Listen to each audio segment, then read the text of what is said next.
प्रभात देवियों और सज्जनों, मैं कर्नल सोफिया कुरैशी और मेरे साथ विंग कमांडर व्योमिका सिंह आज आपको 6 से 7 मई 2025 की रात 1:05 से 1:30 के बीच भारतीय सशस्त्र बलों द्वारा अंजाम दिए गए ऑपरेशन सिंदूर के बारे में जानकारी देंगे। ऑपरेशन सिंदूर 22 अप्रैल को पहलगाम में हुए विभत्स आतंकवादी हमले के शिकार मासूम नागरिकों व उनके परिवारों को न्याय देने के लिए लॉन्च किया गया था। इस कार्रवाई में कैंप्स को टारगेट किया गया और पूरी तरह से इसे बर्बाद किया गया। पाकिस्तान में पिछले 3 दशकों से टेरर इंफ्रास्ट्रक्चर का निर्माण हो रहा है। इसमें recruitment, indoctrination centres, training areas व लॉन्च पैड शामिल थे, जो पाकिस्तान और पाक अधिकृत जम्मू कश्मीर POJK दोनों में फैले हैं। Operation Sindoor was launched by Indian Armed Forces to deliver justice to the victims of Pahalgam terror attack and their families. 9 terrorist camps were targeted and successfully destroyed. Over the last 3 decades, Pakistan has systematically built terror infrastructure. It is a complex web of recruitment and indoctrination centers, training areas for initial and refresher courses, and launch pads for handlers. These camps are located both in Pakistan as well as Pakistan-occupied Jammu and Kashmir areas. Some of the well-known training camps are located, as you can see on the screen. They are distributed from Sawai Nala in the north, counting to approximately 21, ending at Bhagalpur to the south. इन लक्ष्यों का चयन विश्वसनीय intelligence सूचनाओं के आधार पर हुआ ताकि आतंक गतिविधियों की रीढ़ तोड़ी जा सके, और यह खास ध्यान दिया गया कि निर्दोष नागरिकों और सिविलियन इंस्टॉलेशन को नुकसान न पहुंचे। The selection of these targets for Operation Sindoor was based on credible intelligence inputs and role of these facilities in perpetrating the terror activities. The locations were so selected to avoid damage to civilian infrastructures and loss of any civilian lives. This was done with due diligence, and the camps selected for targeting and their engagement will now be shown to you one by one. POJK के targets मैं आपको बताना चाहूँगी। सबसे पहले सवाई नाला camp Muzaffarabad, जो कि POJK के लाइन ऑफ कंट्रोल से 30 किलोमीटर दूर है। यह एक लश्कर-ए-तौयबा का ट्रेनिंग सेंटर था। 20 अक्टूबर 2024 सोनमर्ग, 24 अक्टूबर 24 गुलमर्ग, 22 अप्रैल 2025 पहलगाम, इन हमलों के आतंकियों ने यहीं से प्रशिक्षण लिया था। सैयदना बिलाल कैंप जफराबाद, यह एक जैश-ए मोहम्मद का स्टेजिंग एरिया है। यह हथियार, विस्फोटक और जंगल सर्वाइवल ट्रेनिंग का केंद्र भी था। गुलपुर कैंप कोटली, यह LOC से 30 किलोमीटर दूर था। लश्कर-ए-तौयबा का बेस था, जो रजौरी पुंछ में सक्रिय था। 20 अप्रैल 2023 को पुंछ में और 9 जून 2024 को तीर्थ यात्रियों के बस हमले में यहीं से आतंकी को ट्रेन किया गया था।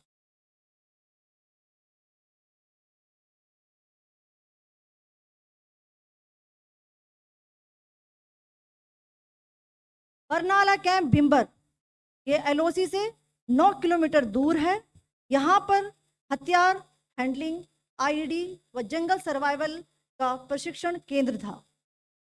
अब्बास कैंप कोटली,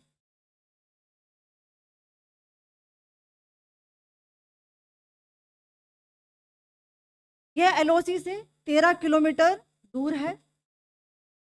लश्कर-ए-तौयबा का फिदाइन यहाँ तैयार होता था। इसकी कैपेसिटी 15 टेररिस्ट को ट्रेन करने की थी।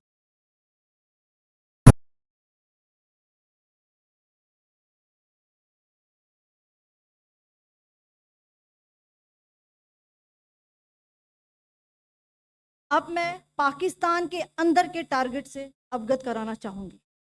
पहला, सर्जिकल कैंप सियालकोट।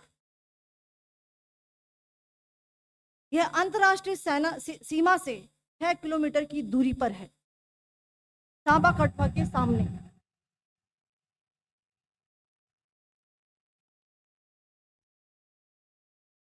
मार्च 2025 में जम्मू एंड कश्मीर पुलिस के 4 जवानों को जो हत्या की गई थी, उन आतंकवादियों को इसी जगह पर ट्रेन किया गया था। दूसरा, महमूना जाया कैंप सियालकोट। यह 18 से 12 किलोमीटर आईबी से दूर था। हिजबुल मुजाहिदीन का बहुत बड़ा कैंप था। ये कठुआ जम्मू क्षेत्र में आतंक फैलाने का नियंत्रण केंद्र था। पठानकोट एयरफोर्स बेस पर किया गया हमला भी इसी कैंप से प्लान और डायरेक्ट किया गया था। मरकज ताइबा मुरीद के, यह आईबी से 18 से 25 किलोमीटर दूरी पर है। 2008 के मुंबई हमले के आतंकी भी यहीं से प्रशिक्षित हुए थे। अजमल कसब और डेविड हेडली भी यहाँ ट्रेन हुए थे।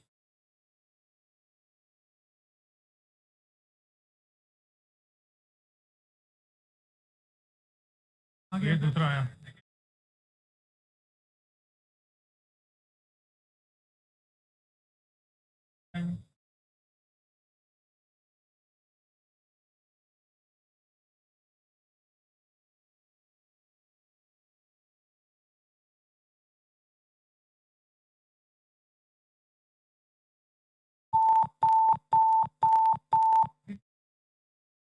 एंक्लोजर सेम ही है, just hit the target.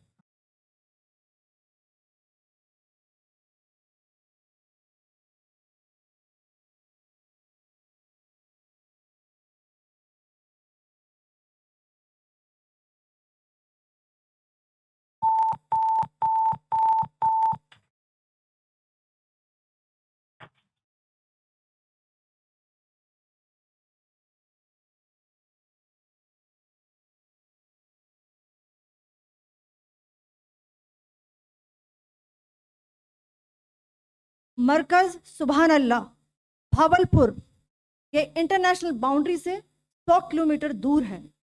Jaish ए मोहम्मद का मुख्यालय था। यहाँ पर रिक्रूटमेंट, ट्रेनिंग व इंडोक्ट्रिनेशन का केंद्र भी था।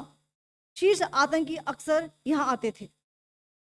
मैं आप सबको बताना चाहती हूँ कि किसी भी सैन्य ठिकाने का निशाना नहीं बनाया गया और अभी तक किसी तरह की नागरिक क्षति की रिपोर्ट नहीं है।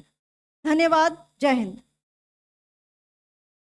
The strike on the terror camps were undertaken through precision capability, as shown to you. A niche technology weapons with careful selection of warheads was ensured so that there will be no collateral damage. The point of impact in each of the target was a specific building or a group of buildings.